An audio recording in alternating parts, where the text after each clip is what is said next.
sebelum ada perang Yaman, beliau sudah mengatakan hadzi ma'had satu gelak, pondok ini akan ditutup dan kalian tidak akan pernah mendengar lagi nama habaib.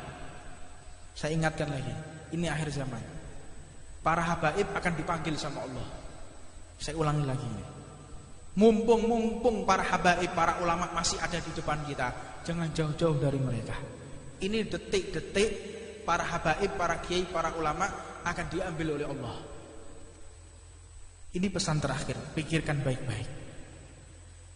Ini saya ngomong bukan asal ngomong, saya mengikuti apa yang disampaikan oleh guru-guru kita. Dekatkan diri dengan majelis taklim, dekatkan diri dengan majlisul khair, majelis sholawat, majelis rotib. Dekatkan diri kita dengan mereka, karena mereka segera diambil oleh Allah Subhanahu wa ta'ala. Maka mudah-mudahan kesempatan waktu yang ada, kita diberi hidayah oleh Allah untuk dekat dengan majelis khair. Bukan orang Islam, cuman menyatakan dirinya Islam. Kalau memang nanti tertangkap, makanya sejauh-jauh hari sudah saya sampaikan, jauh-jauh hari, nanti kalau ada bentar lagi ini ada teroris, wah tenang toh. Nanti yang disalahkan apa? Jubah. Yang disalahkan siapa? Cadar. Yang disalahkan siapa? Islam. Islam lagi disalah-salahkan, cadar lagi, masjid lagi. Ini sungguh keterlaluan yang semacam ini. Benar-benar tidak relevan. Jadi kita sebagai umat Islam menahan diri. Puluhan bahkan hampir ratusan WA yang masuk dengan chat pribadi ke tempat saya, tanya apa yang harus kita lakukan ini. Maka saya jawab, kita tidak usah merespon, kita nunggu kabar resmi dari pemerintah. Kita percayakan segala sesuatunya kepada aparatur pemerintah, polisi dan TNI. Serahkan sepenuhnya kepada polisi dan TNI. Kita lihat bagaimana nanti hasilnya, dan tentunya kami pasti akan dilibatkan untuk berpikir. Kami akan dilibatkan untuk melihat secara jelas. Makanya segala sesuatu itu harus transparan. Saya sering mengatakan 3 pilar ini, saya tidak tahu ideologi dari mana, saya nggak paham ini 3 pilar ini. Polisi, TNI, dan pejabat pemerintahan. Lah tokoh ulama dikemanakan ini? Tokoh agama dikemanakan? Tokoh agama, saya berbicara di sini bukan harus orang Islam, tidak. Kalau di Papua, libatkan para pendeta, libatkan mereka ketika di Bali orang-orang Hindu, tokoh-tokoh agama Hindu, libatkan mereka, jangan 3 pilar. Kalau sudah seperti ini baru gimana ini menurut Pak Kiai, gimana menurut Pak Ustadz, telat. Makanya ideologi ini harus disembuhkan ini. Kalau terus-terusan seperti ini, maka tidak akan mencapai kesuksesan dalam bernegara. Makanya politik kalau sudah mau dipisahkan dengan agama, ya kayak gini nih modelnya. Di majelis ini kita mulai mencerdaskan masyarakat, memahamkan masyarakat. Jadi untuk memahami problematika yang ada di tengah-tengah kita saat ini, tiada lain adalah mengisi pikiran kita dengan ilmunya Nabi Muhammad. Jadi jangan kita memikirkan sesuatu atau mengambil kesimpulan melalui media mainstream atau melalui medsos. Oh, ini pasti gara-gara ini, gara-gara cadar, gara-gara ini sekelompok orang Islam. Lah kok enak? Hah? Anda menuduh orang Islam, mesti ke orang Islam. Dan ini adalah aliran radikal. Mau tahu radikal yang sesungguhnya di negara kita? Radikal yang paling radikal, rajanya radikal itu para koruptor. Koruptor itu juga perbuatan radikal itu, koruptor itu radikal sekali. Tapi tidak ada yang menyebutkan koruptor itu radikal. Ada? Tidak ada. Itu orang yang koruptor. Oh maling loh. Kan maling itu aslinya. Makanya yang menyebabkan kondisi psikologis masyarakat ini tidak kuat itu karena kesulitan ekonomi, Pak. Kesulitan ekonomi, mereka lapar, dipengaruhi, ikut aliran radikal, dibiayai, disuruh ini dan itu, dikendalikan bisa, mereka dalam keadaan lapar kok. Lah kenapa bisa lapar? Ya karena banyaknya koruptor. Jadi kita kalau mengambil, menyembuhkan satu permasalahan, tidak cukup dengan satu masalah bentuk tim. Bentuk tim, gimana caranya nangani teroris? Loh, teroris ini ada, kita harus cari apa sebabnya. Apa sebabnya teroris ini ada? Oh karena pemahaman. Loh, pemahaman yang bagaimana? Mereka itu yang berhasil direkrut menjadi teroris, itu yang pertama mereka dari juhala, dari orang-orang bodoh yang tidak bisa berpikir jernih, yang tidak bisa berpikir seperti kita, tidak ada ilmunya. Maka pada akhirnya mereka bisa direkrut, mereka bisa dipengaruhi karena keadaan lapar. Dan mereka bisa diprovokasi. Orang yang bisa diprovokasi dan diajak radikal, lihat, tidak ada dari kalangan orang yang berilmu dan tidak ada dari kalangan orang yang kaya. Ono wong duwe motor, punya mobil harga 10 miliar. Perhatikan ya, ada orang punya mobil harga 10 miliar, rumahnya harganya 50 miliar. Sugih. Ayo toh jak demo, gelem apa gak? Ayo Pak, kalau aku demo Pak, gelem? Nggak mungkin. Karena apa? Ekonominya kuat, perutnya kenyang. Jajal, utangnya akeh, bojo wis ngamuk terus, blonjoan kurang, bayar sekolah anak, SPP ini terlambat, listrik wis tit. Bocah gelut, ya berangkat sing model-model kayak gini iki. Ayo gelut, ayo. Wis sing mati aku to Dek. Nah ini. Makanya ini akar permasalahan ini ada pada ekonomi. Iki lek gak dipahami oleh orang-orang sing bertugas ki pekok lek jeriku wong-wong ini.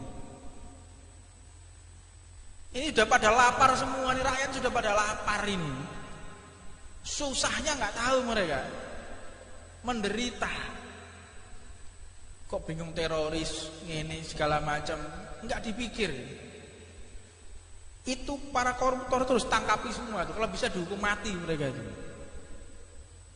Makanya orang-orang Cina itu betul, koruptor telanjangnya ditembak di tengah masyarakat itu betul nggak model-model kayak begitu.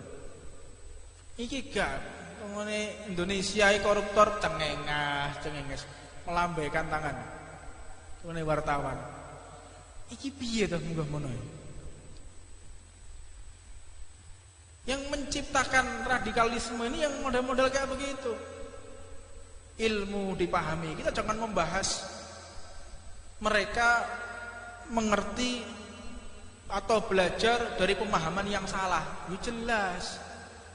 Matongone datang ke mereka, kamu mau ikut saya? Kita mau terang-terangan ya, kamu mau ikut saya, nanti tak biayai keluargamu. Itu banyak kasus. Kalau kita mau terang-terangan, orang yang megang bom dan lain sebagainya, itu sudah tertekan ekonomi, Pak. Keluargamu tak jamin. Keluargamu pasti seneng, tapi syaratnya ledakan ini. Itu yang terjadi di negara-negara Suriah, di Irak. Saya kira di Indonesia kurang lebih seperti itulah. Itu orang-orang yang ekonominya carut-marut, gak ada orang punya usaha mapan, punya perusahaan yang bagus, dia bisa ibadah dengan tenang, terus nggawa bom. Wong gendeng lo gak gelem. Iki lo mercon cekelen, gelem lo gak? Sampean tak opahi 100.000, gelem ora? Ndak mungkin tuh, akal sehat mana? Makanya seperti ISIS dan kalangan radikal ini terbentuknya karena ekonomi yang lemah, rusaknya ekonomi. Ini mulai ini. Negara kita dikacaukan ekonominya supaya bisa dikendalikan. Itu yang pertama. Analisa pertama. Analisa kedua, ini memang kita sengaja mau diadu domba. Karena apa? Alam kita sudah mulai dieksploitasi. Kudu cerdas, kudu ngerti, Pak. Emas mulai disedot, emas diambil, pertambangan diambil, minyak diambil. Tapi sing dimusuhi cadar, sing dimusuhi jubah, sing dimusuhi Islam, sing dimusuhi Arab. Loh, aku heran. Kadang-kadang saya tuh berpikir ya, ada orang yang memusuhi Arab. Arab itu dimusuh-musuhi. Saya berpikir, apa sih salah wong Arab ini? Menjajah ya ora. Menjajah negara kita tidak. Mengeksploitasi alam kita juga tidak. Loh, kok bisa mereka seperti itu? Tiada lain, mereka mengajak kita memusuhi Arab karena Arab ini identik dengan Islam. Jadi di brainwash untuk sara. Ini kudu paham toh guys. Ini lek kelas sarjono gitu gak pas sih. Sarjana paham. Coba saya kasih materi yang seperti itu. Rodok mantep titik. Mereka di brainwash piye carane musuhi ras Arab. Tujuannya adalah ingin menghinakan syariatnya Allah Subhanahu wa taala. Nabinya nabi Arab. Al-Quran bahasa Arab, sembayang bahasa Arab. Ono tak sembayang Allah Maha Besar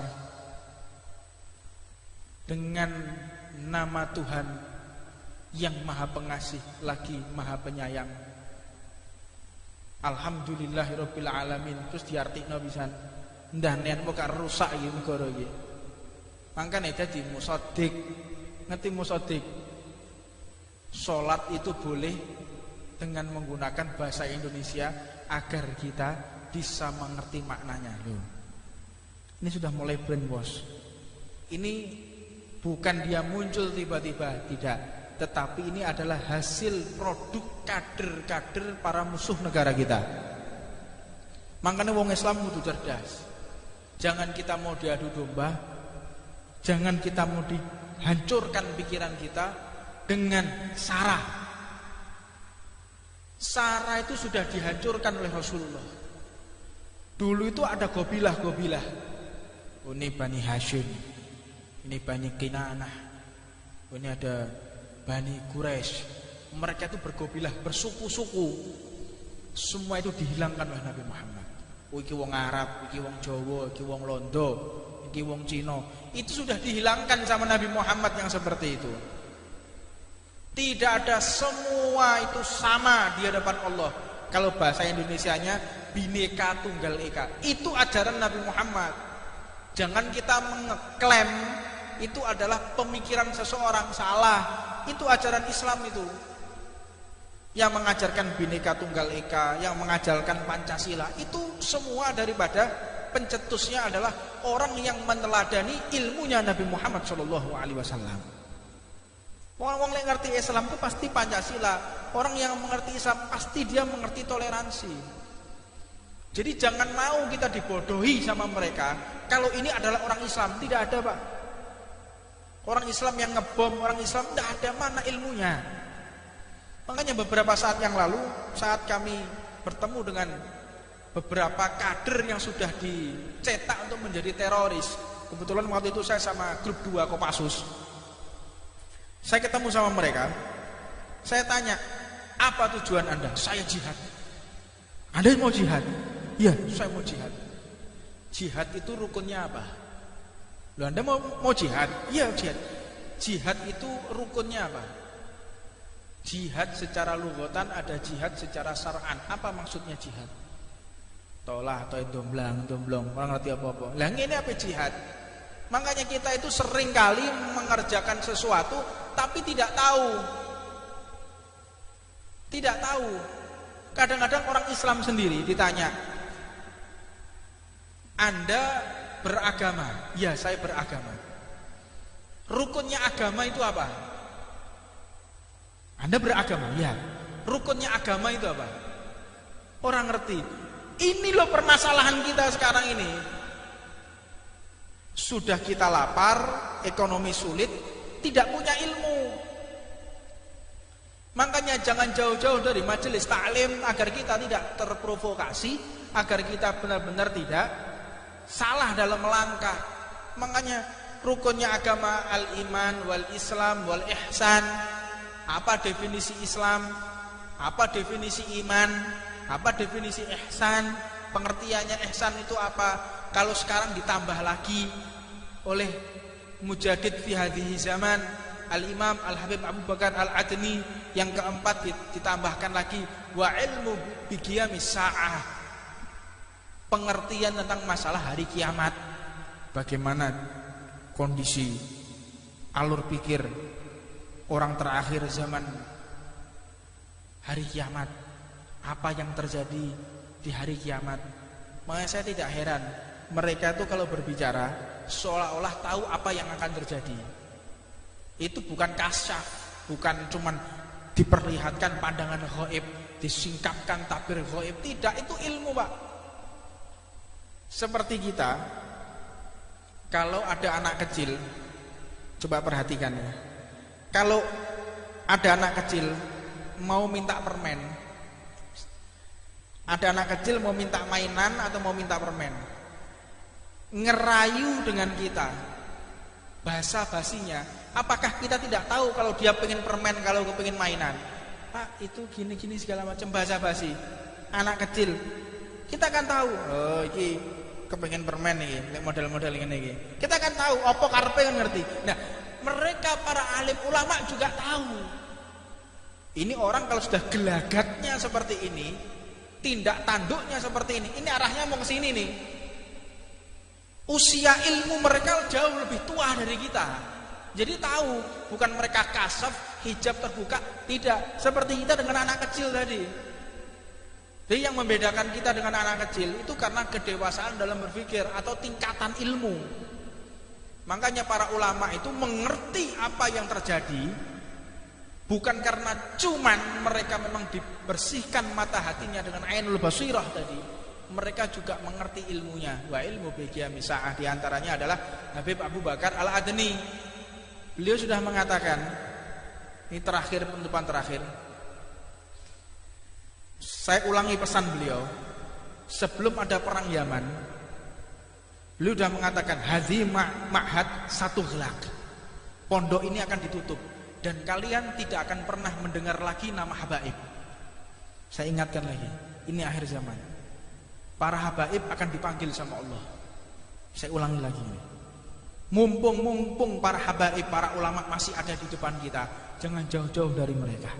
Ini detik-detik para habaib, para kiai, para ulama akan diambil oleh Allah.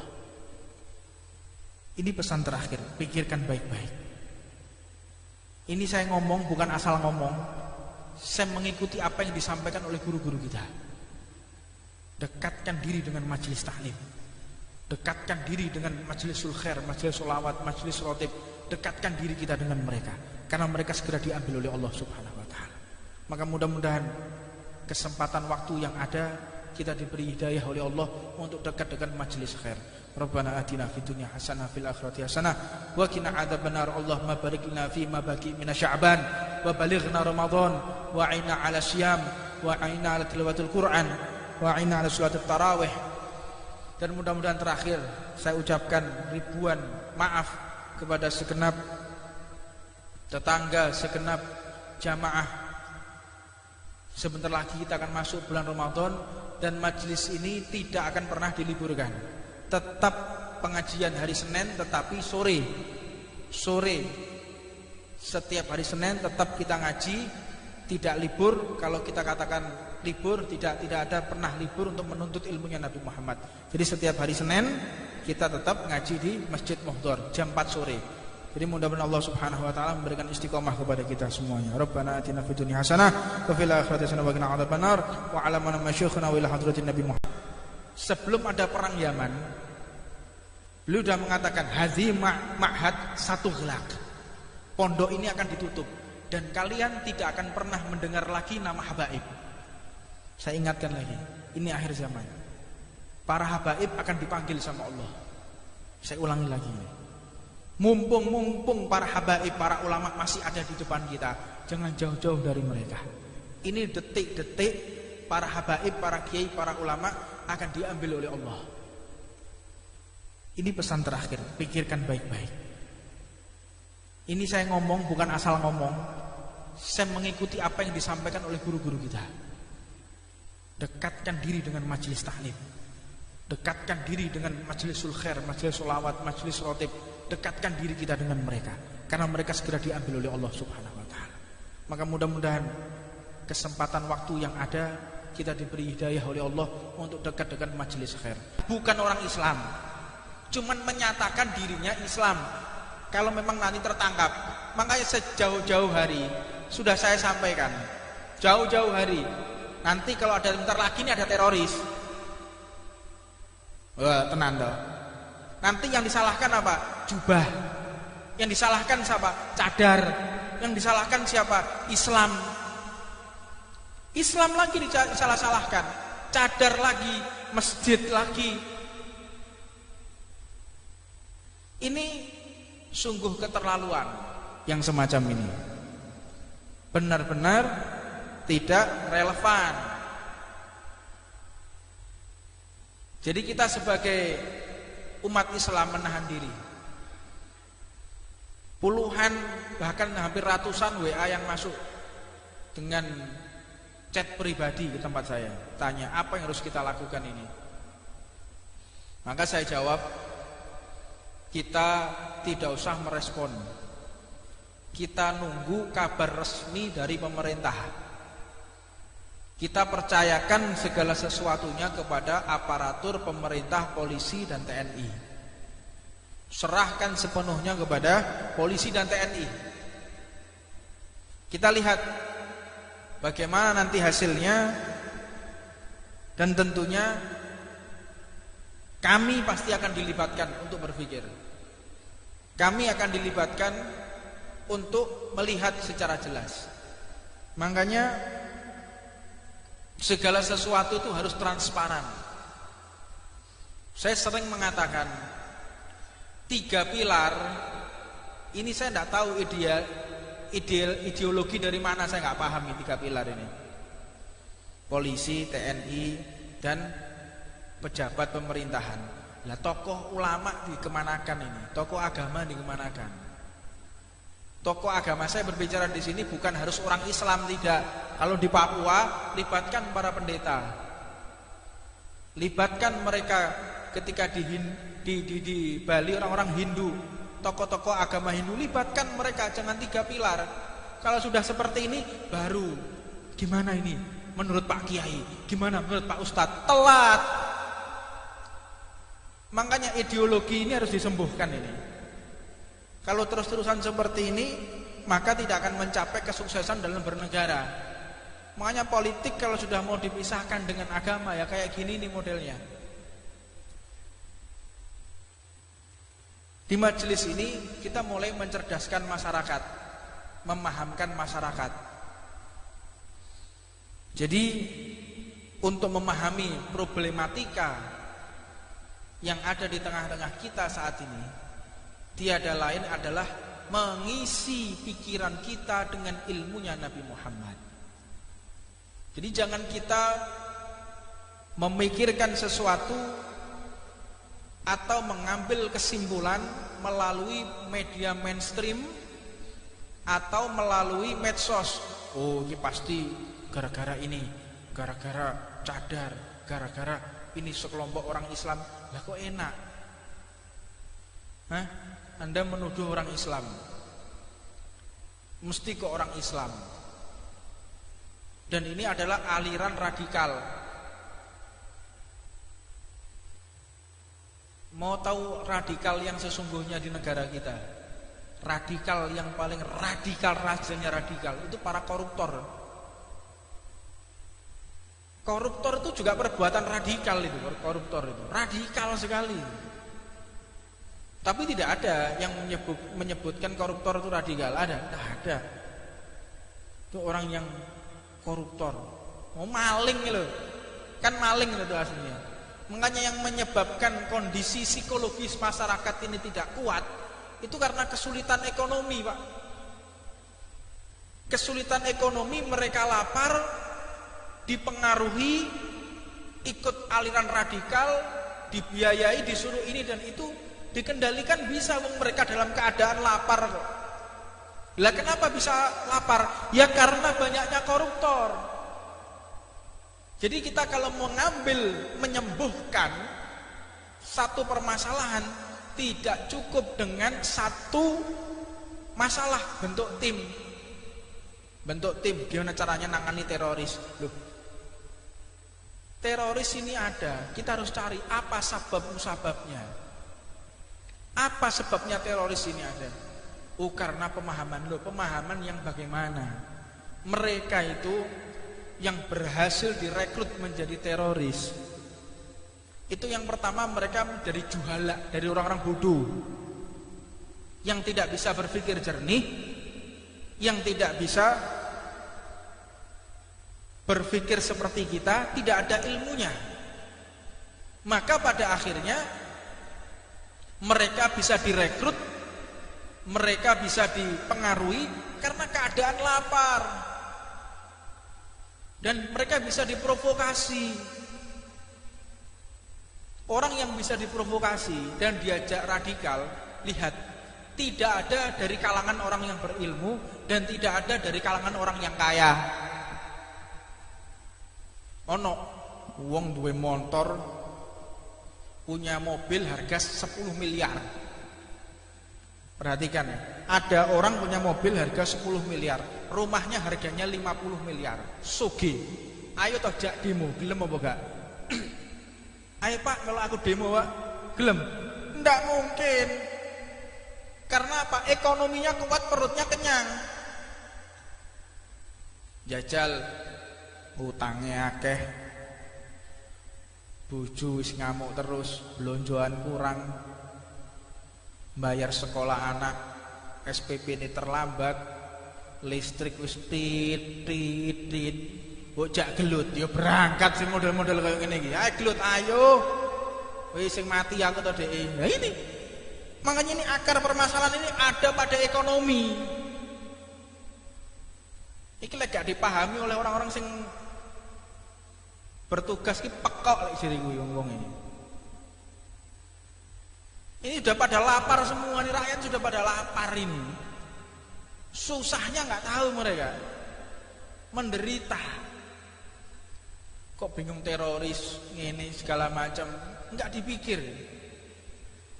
Itu para koruptor terus tangkapi semua tuh, kalau bisa dihukum mati mereka itu. Makanya orang-orang Cina itu betul, koruptor telanjangi ditembak di tengah masyarakat itu betul nggak model-model kayak begitu.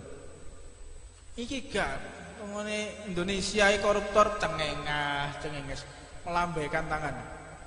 Ngene wartawan. Iki piye to munggah mono. Yang menciptakan radikalisme ini yang model-model kayak begitu. Ilmu dipahami. Kita jangan membahas mereka mengerti atau belajar dari pemahaman yang salah. Ya jelas. Matongone datang ke mereka, kamu mau ikut saya? Kamu mau terang-terangan ya, kamu mau ikut saya, nanti tak biayai keluargamu. Itu banyak kasus.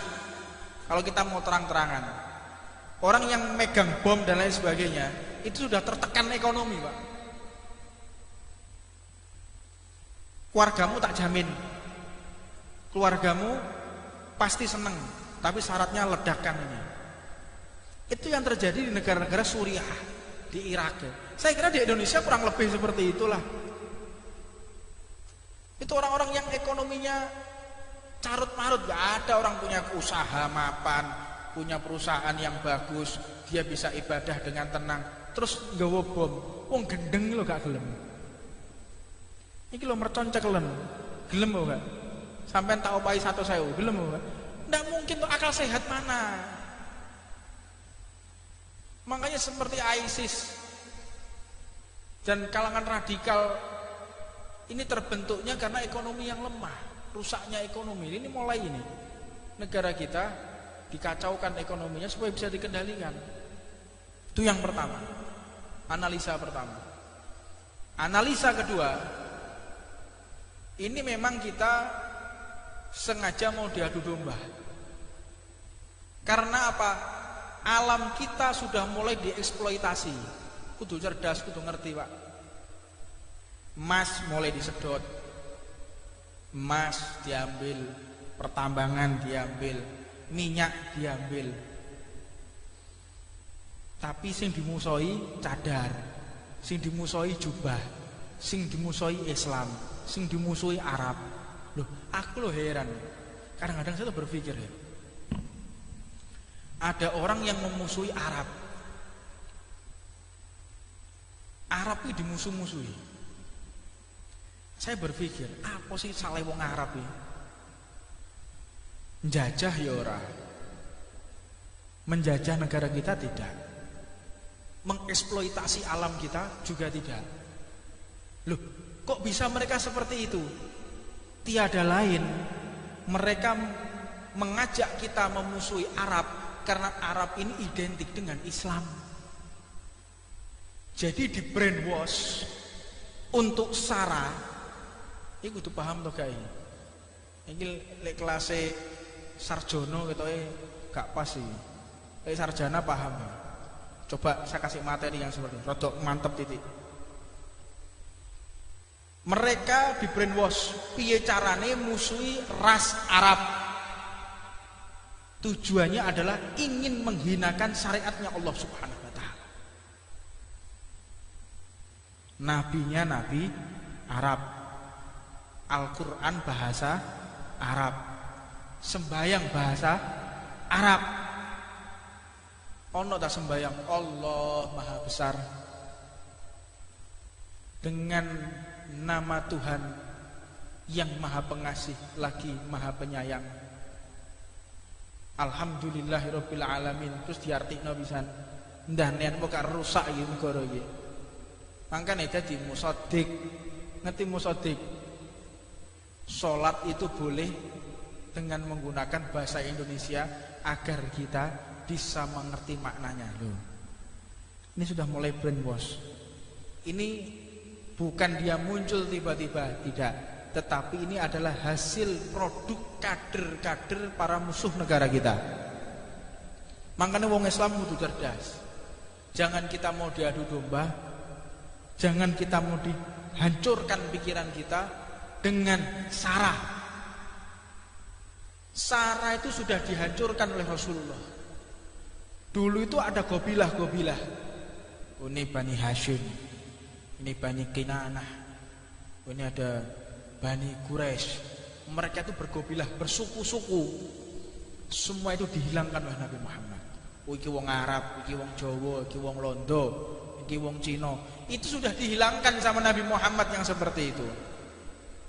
Tidak ada, semua itu sama di hadapan Allah. Kalau bahasa Indonesianya Bhinneka Tunggal Ika. Itu ajaran Nabi Muhammad. Jangan kita mengeklaim itu adalah pemikiran seseorang, salah. Itu ajaran Islam itu. Yang mengajarkan Bhinneka Tunggal Ika, yang mengajarkan Pancasila, itu semua daripada pencetusnya adalah orang yang meneladani ilmunya Nabi Muhammad SAW. Orang yang ngerti Islam itu pasti Pancasila. Orang yang mengerti Islam pasti dia mengerti toleransi. Jadi jangan mau kita dibodohi sama mereka. Kalau ini adalah orang Islam, tidak ada, Pak. Orang Islam yang ngebom, orang Islam tidak ada, mana ilmunya. Makanya beberapa saat yang lalu, saat kami bertemu dengan beberapa kader yang sudah dicetak untuk menjadi teroris. Kebetulan waktu itu saya sama grup 2 Kopassus. Saya ketemu sama mereka, saya tanya, apa tujuan Anda? Saya jihad. Anda mau jihad? Iya, saya mau jihad. Jihad itu rukunnya apa? Loh, Anda mau jihad? Iya, jihad. Jihad itu rukunnya apa? Jihad secara lughatan ada jihad secara syar'an. Apa maksudnya jihad? Tolah atau domblong, orang ngerti apa-apa. Lah ini apa jihad? Makanya kita itu sering kali mengerjakan sesuatu tapi tidak tahu. Tidak tahu. Kadang-kadang orang Islam sendiri ditanya, Anda beragama? Ya, saya beragama. Rukunnya agama itu apa? Anda beragama? Ya. Rukunnya agama itu apa? Orang ngerti. Ini loh permasalahan kita sekarang ini. Sudah kita lapar, ekonomi sulit, tidak punya ilmu. Makanya jangan jauh-jauh dari majelis taklim agar kita tidak terprovokasi, agar kita benar-benar tidak salah dalam melangkah. Makanya rukunnya agama al-iman wal islam wal ihsan. Apa definisi Islam? Apa definisi iman? Apa definisi ihsan? Pengertiannya ihsan itu apa? Kalau sekarang ditambah lagi oleh Mujadid fi hadhihi zaman Al-Imam Al-Habib Abu Bakar Al-Adni, yang keempat ditambahkan lagi wa ilmu bi qiyamis saah, pengertian tentang masalah hari kiamat. Bagaimana kondisi alur pikir orang terakhir zaman hari kiamat, apa yang terjadi di hari kiamat. Makanya saya tidak heran mereka itu kalau berbicara seolah-olah tahu apa yang akan terjadi. Itu bukan kasyaf, bukan cuman diperlihatkan pandangan ghaib, disingkapkan tabir ghaib, tidak, itu ilmu, Pak. Seperti kita, kalau ada anak kecil, coba perhatikan ya.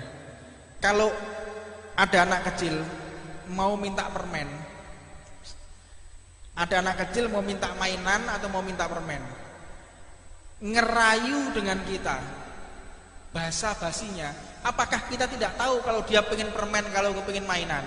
Pak, itu gini-gini segala macam, bahasa basi anak kecil. Kita kan tahu, oh ini kepengen permen nih, model-model ini. Kita kan tahu, apa karpe kan ngerti. Nah, mereka para alim ulama juga tahu. Ini orang kalau sudah gelagatnya seperti ini, tindak tanduknya seperti ini arahnya mau ke sini nih. Usia ilmu mereka jauh lebih tua dari kita. Jadi tahu, bukan mereka kasaf, hijab terbuka, tidak. Seperti kita dengan anak kecil tadi. Jadi yang membedakan kita dengan anak kecil itu karena kedewasaan dalam berpikir atau tingkatan ilmu. Makanya para ulama itu mengerti apa yang terjadi, bukan karena cuman mereka memang dibersihkan mata hatinya dengan ainul basirah tadi. Mereka juga mengerti ilmunya. Wa ilmu bi qiyamis saah, di antaranya adalah Habib Abu Bakar Al-Adni. Beliau sudah mengatakan, ini terakhir, penutupan terakhir. Saya ulangi pesan beliau. Sebelum ada perang Yaman, beliau sudah mengatakan hadzi ma'had satu gelak. Pondok ini akan ditutup dan kalian tidak akan pernah mendengar lagi nama habaib. Saya ingatkan lagi, ini akhir zaman. Para habaib akan dipanggil sama Allah. Saya ulangi lagi. Mumpung para habaib, para ulama masih ada di depan kita, jangan jauh-jauh dari mereka. Ini detik-detik para habaib, para kiai, para ulama akan diambil oleh Allah. Ini pesan terakhir, pikirkan baik-baik. Ini saya ngomong bukan asal ngomong. Saya mengikuti apa yang disampaikan oleh guru-guru kita. Dekatkan diri dengan majelis taklim. Dekatkan diri dengan majlisul khair, majlis sholawat, majlis rotib. Dekatkan diri kita dengan mereka, karena mereka segera diambil oleh Allah Subhanahu wa ta'ala. Maka mudah-mudahan kesempatan waktu yang ada, kita diberi hidayah oleh Allah untuk dekat dengan majlis khair. Rabbana atina fid dunya hasanah fil akhirati hasanah wa qina adzabannar. Allahumma barik lana fi ma baqi min sya'ban wa balighna ramadan wa aina 'ala siyam wa aina 'ala tilawatil Qur'an wa aina 'ala sholatit tarawih. Dan mudah-mudahan terakhir saya ucapkan ribuan maaf kepada segenap tetangga, segenap jamaah Sebentar lagi kita akan masuk bulan Ramadan dan majelis ini tidak akan pernah diliburkan. Tetap pengajian hari Senin, tetapi sore